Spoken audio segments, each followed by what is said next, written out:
Hey guys, welcome back to the AR YouTube channel.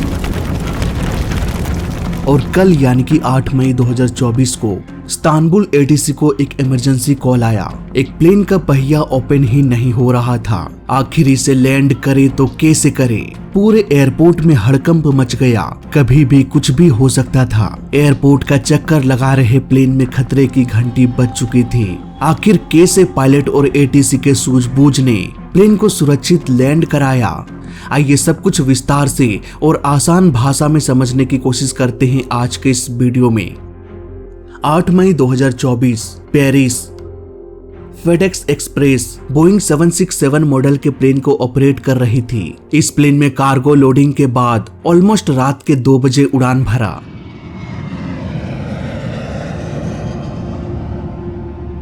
Plane को Istanbul airport जाना था। इस सफर में ऑलमोस्ट 3 घंटों का समय लगने वाला था। सुबह के 4:26 प्लेन इस्तांबुल के एयर स्पेस में दाखिल हो गया। अब तक भी पायलट को कुछ भी पता नहीं था कि उसके प्लेन में कुछ गड़बड़ी हो चुकी है। ATC ने कहा कि आप समुद्र के रास्ते से लैंडिंग करने की कोशिश कीजिए। दोस्तों, इस्तांबुल एयरपोर्ट की एक इंटरेस्टिंग बात बताता हूँ आपको। प्लेन कुछ इस तरह से उड़ते हुए यहाँ तक आया। अब ये आराम से किसी भी रनवे पर लैंड कर सकता था, लेकिन ये प्लेन एयरपोर्ट का चक्कर लगाते हुए समुद्र की ओर चला गया और रनवे के दूसरी तरफ से लैंडिंग करने की कोशिश करने लगा। लेकिन ऐसा क्यों, मैं बताता हूँ। कोई भी एयरलाइन कंपनी नहीं चाहती कि रात के समय धरती पर सो रहे लोगों की नींद खराब हो। इसलिए अगर पॉसिबल हो तो प्लेन को ऐसे रूट से लैंड कराया जाता है जहां इंसानी बस्तियां ना हो या बहुत कम हो। इसलिए फेडेक्स एक्सप्रेस समुद्र की ओर निकल गया। धीरे धीरे प्लेन रनवे 16R से अलाइन हो गया। 5000 फीट, 3000 फीट, 2000 फीट। अब वक्त था प्लेन के लैंडिंग गियर को डाउन करने की। जैसे ही लैंडिंग गियर के लीवर को डाउन किया गया, पायलट ने देखा कि प्लेन के नोजविल में कुछ समस्या हो गई है। ये ठीक से डिप्लॉय नहीं हो रहा। प्लेन अब 1600 फीट पर आ गया। तुरंत पायलट ने इंजन की स्पीड को बढ़ाया और लैंडिंग प्रोसेस को रोकते हुए प्लेन को दोबारा से टेक ऑफ करा दिया। अब ATC हैरानी से पूछा कि आपने लैंडिंग क्यों नहीं किया। यहाँ पर पायलट ने इन्फॉर्म किया कि प्लेन का आगे का लैंडिंग व्हील ओपन नहीं हो रहा। अब ATC ने तुरंत अलर्ट जारी कर दिया ताकि सभी फायर फाइटर्स की गाड़ियां तैयार हो जाए। एम्बुलेंस को रेडी कर दिया गया।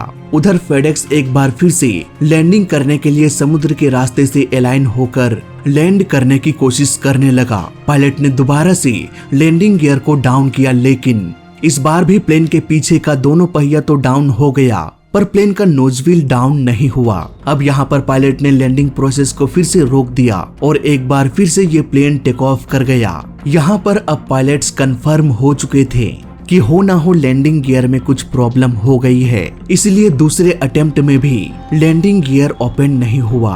अब पायलट फिर से समुद्र की ओर निकल गए, आखिरी कोशिश करने के लिए, प्लेन को क्रैश लैंडिंग कराने के लिए। दोस्तों, इस तरह के लैंडिंग में जब लैंडिंग गियर में प्रॉब्लम आ गई हो तो कोशिश ये किया जाता है कि प्लेन को लैंड कराते वक्त प्लेन को ज्यादा से ज्यादा वक्त तक हवा में ही रखा जाए। प्लेन का स्पीड जितना कम हो सके उतना कम रखना पड़ता है और पायलट ने ये बखूबी किया। इवन पीछे के दोनों पहिए के टचडाउन के बाद भी देख सकते हैं प्लेन का नोज व्हील काफी देर तक हवा में ही उड़ता रहा। जब प्लेन का स्पीड बहुत धीमा हो गया तब जाकर इसका नोज रनवे से टच किया और कुछ इस तरह से रगड़ खाते हुए ये आगे की ओर बढ़ने लगा और कुछ ही दूर आगे जाकर रुक गया। वाकई पायलट ने यहाँ पर जबरदस्त काम किया। तुरंत फायर फाइटर्स की गाड़ियों ने फोम डालना शुरू कर दिया ताकि आग ना लगे। इस लैंडिंग में किसी को भी कुछ भी नहीं हुआ सिवाय प्लेन के नोज के।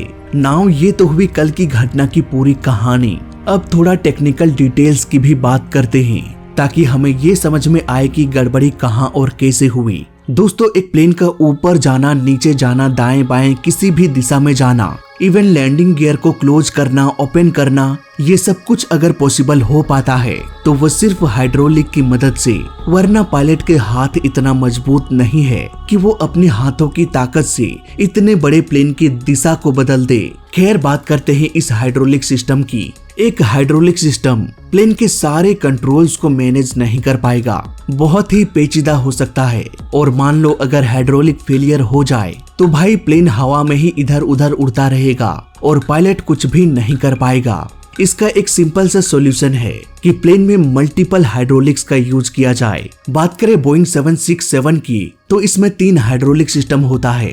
3 हाइड्रोलिक सिस्टम होने से प्लेन के कंट्रोल सिस्टम को बहुत फायदा होता है। जैसे कि यहाँ पर प्लेन का स्टेबिलाईजर जो प्लेन को ऊपर नीचे दाएं बाएं ले जाने में मदद करता है, इसे तीनों हाइड्रोलिक सिस्टम से कनेक्ट किया जाता है ताकि अगर एक खराब हो तो दूसरे से, दूसरा खराब हो तो तीसरे से भी प्लेन को उड़ाया जा सकता है।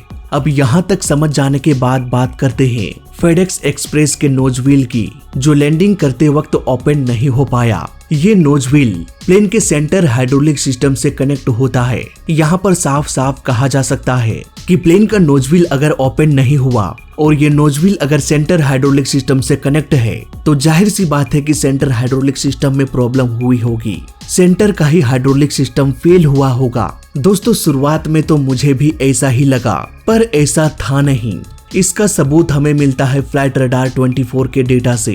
इसके अनुसार प्लेन लैंडिंग करने की कोशिश किया, वो भी एक बार नहीं बल्कि 2 बार व्हील को ओपन करने के बाद भी ये अटका रहा। इससे हमें ये पता चलता है कि पायलट को पहले ये पता नहीं था कि नोज व्हील में कुछ प्रॉब्लम हो चुकी है। अगर हाइड्रोलिक फेलियर होता तो कॉकपिट में पहले से ही अलार्म बजने लगता। लैंडिंग अटेम्प्ट करने से पहले ही पायलट समझ जाते कि हाइड्रोलिक फेलियर हो चुकी है, पर ऐसा कुछ भी नहीं हुआ। इसलिए यहाँ पर मुझे ऐसा लगता है कि तीनों हाइड्रोलिक सिस्टम सही से काम कर रहा था और इसका सबसे बड़ा सबूत है प्लेन के दोनों पीछे के पहिए का ओपन हो जाना। सेंटर हाइड्रोलिक सिस्टम से न सिर्फ नोज व्हील बल्कि पीछे का दोनों पहिया भी कनेक्टेड होता है।